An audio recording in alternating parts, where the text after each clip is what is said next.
तो जमीयत उलेमा-ए-हिंद के अध्यक्ष मौलाना मरशद मदनी का बयान आपने सुना। क्या बात उन्होंने कही, किस तरीके से पाकिस्तान के प्रति प्रेम जो है उनका वो साफ साफ देखने को मिल रहा है। तो मौलाना अरशद मदनी के बयान पर कांग्रेस प्रवक्ता सुरेश राजपूत का ये कहना है कि आतंकवाद के साथ कोई प्रेम भाव नहीं होता। सरकार के हर फैसले में कांग्रेस का सपोर्ट है।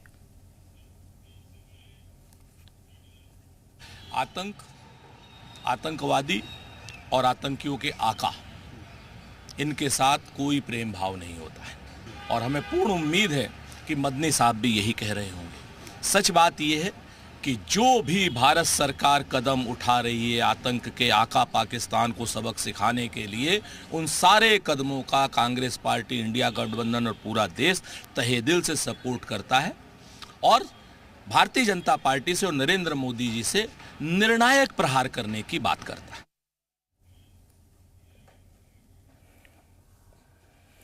तो मौलाना अरशद मदनी ने सिंधु जल समझौते पर बयान देते हुए कहा कि नदियों का पानी कहां ले जाएंगे, जिस पर सपा प्रवक्ता आशुतोष वर्मा का कहना है कि इस मसले पर वो ज्यादा टिप्पणी नहीं करेंगे क्योंकि ये राष्ट्रीय सुरक्षा का मामला है। लेकिन सरकार जो भी फैसला ले रही है इसका फर्क पाकिस्तान पर पड़े, ये जरूरी है।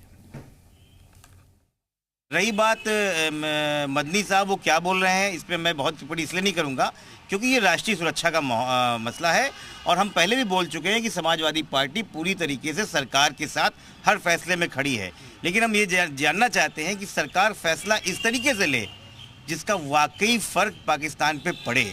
सिर्फ सिंबॉलिक तरीके से फ़र्क पड़ने से अगर कुछ होने वाला है तो ऐसे फैसलों से लेकर देश को गुमराह कम से कम ना किया।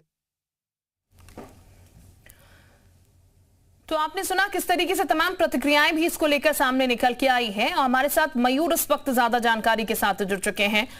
मयूर, जिस तरीके की घटना पहलगाम में देखने को मिली, पूरा देश आक्रोशित है, लेकिन कुछ लोग हैं देश में ऐसे भी और खासकर मौलाना साहब को जो बयान आया है उस पर सवाल खड़े हो रहे हैं कि आखिर पाकिस्तान के प्रति इतना प्यार भाव क्यों जाग रहा है।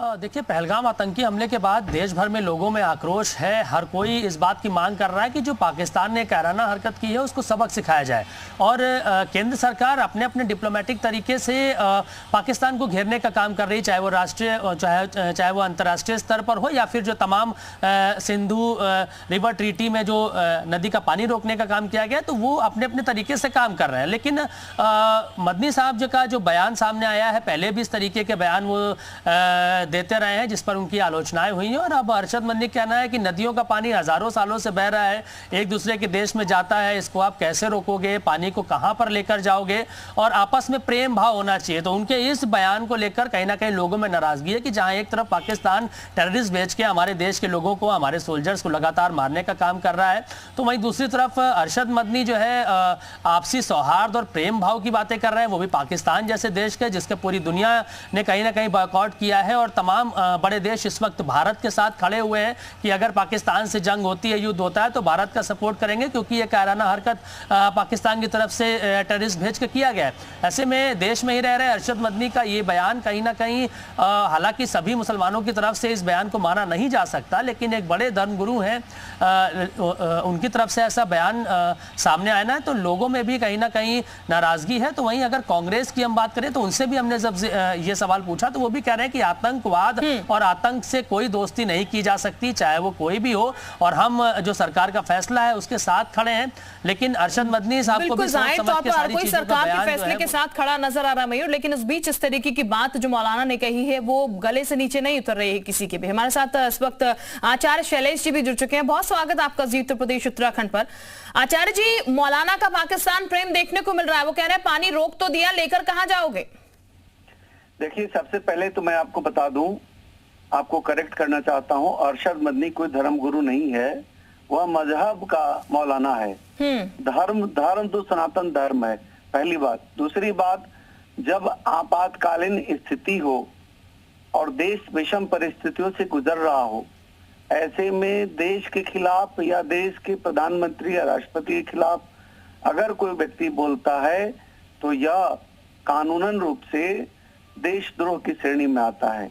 ऐसे में अरशद मदनी को जेल में बंद करना चाहिए। या पाकिस्तान परस्त व्यक्ति है या देश पहले नहीं बल्कि इस्लाम पहले ऐसे लोगों के लिए होता है। अरशद मदनी के पिता ने भी पहले सनातन धर्म के खिलाफ बहुत सारे आग उगले हैं। ऐसे में अरशद मदनी जैसे गद्दार व्यक्तियों को इमीडिएट अविलंब जेल भेजने की जरूरत है। ऐसे लोग जो देश के खिलाफ बोलते हो, ऐसे लोग जो देश के प्रधानमंत्री के खिलाफ बोलते हो, जब देश आपात स्थिति में आता है तो ऐसे में जरूरत है अरशद मदनी जैसे देशद्रोही लोगों को जेल में बंद करने की इमीडिएट जरूरत है। आचार्य जी, हैरानी की बात यह है कि नफरत की जगह प्यार की बात यहां पर कहते हुए नजर आ रहे हैं मौलाना साहब। देखिए, अरशद मदनी इस्लामिक मजहबी मौलाना है और अल तकिया आपने नाम सुना ही होगा। ये अल तकिया कर रहा है यह व्यक्ति इस देश के साथ, और ऐसे व्यक्ति जो हमेशा देश के खिलाफ जहर उगलते हैं, देश के शासक राजा के खिलाफ, जो देश के प्रधानमंत्री हैं उसके खिलाफ हमेशा जहर उगलते हैं, और आज पाकिस्तान परस्त हो गए, पाकिस्तान को दोस्त मान रहे हैं क्योंकि इनका परिवार वहां बस रहा है।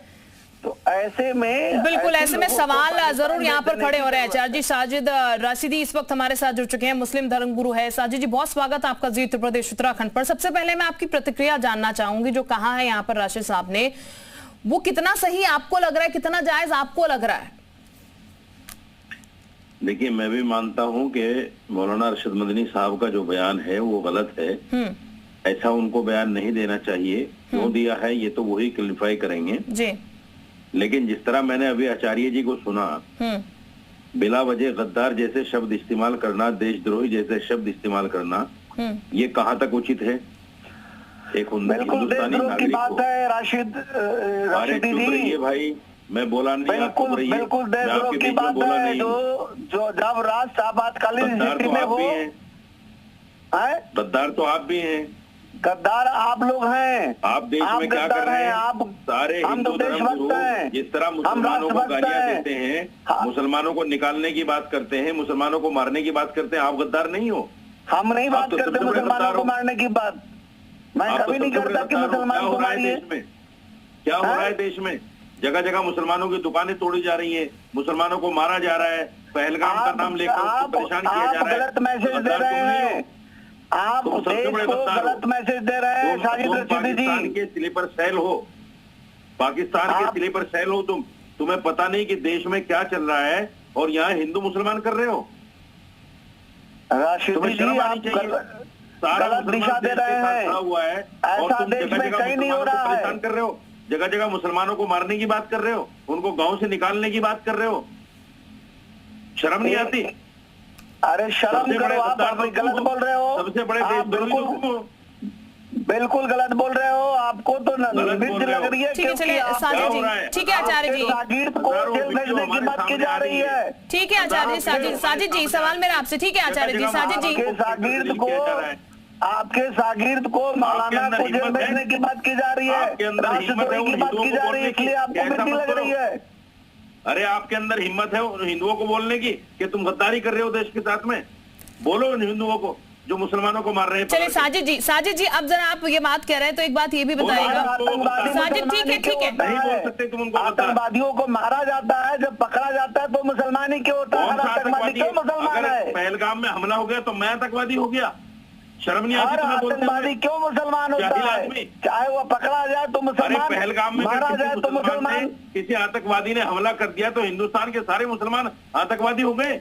चले साजिद जी, ठीक है साजिद जी, मेरी बात सुनिएगा। जिस तरीके का बयान यहाँ पर सामने निकल के आया, क्या इसका विरोध नहीं होना चाहिए? साजिद जी, ठीक है आचार्य जी, तुम आतंकवादियों का साथ दे रहे हो, आतंकवादियों का साथ दे रहे हो। कौन आतंकवादी का साथ दे रहा है? तुम कर रहे हो। कौन आतंकवादी का साथ दे रहा है? चलो पाकिस्तान के खिलाफ लड़ेंगे। है तुम्हारे अंदर हिम्मत लड़ने की पाकिस्तान के खिलाफ? चलो लड़ते हैं, लड़ने के खिलाफ है। सारा मुसलमान साथ में है। तुम यहाँ मुसलमान के साथ लड़ सकते हो, हिंदुस्तानी मुसलमान के साथ।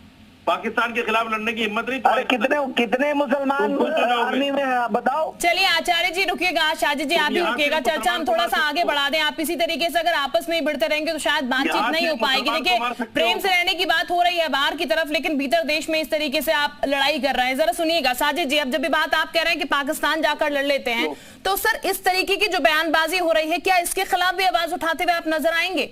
इसके खिलाफ आप ये जरूर कह रहे हैं कि गलत बयान है, लेकिन आवाज उठेगी इसके खिलाफ भी कि इस तरीके के बयान नहीं देना चाहिए देश में रहकर? सुनिए, मैं सबसे पहला इंसान हूँ जी जिसने कारगिल की जंग में भी प्रेस कॉन्फ्रेंस करके ये कहा था कि हिंदुस्तान का मुसलमान बल्कि इमाम सरहद पर जाकर पाकिस्तान के खिलाफ लड़ने को तैयार है।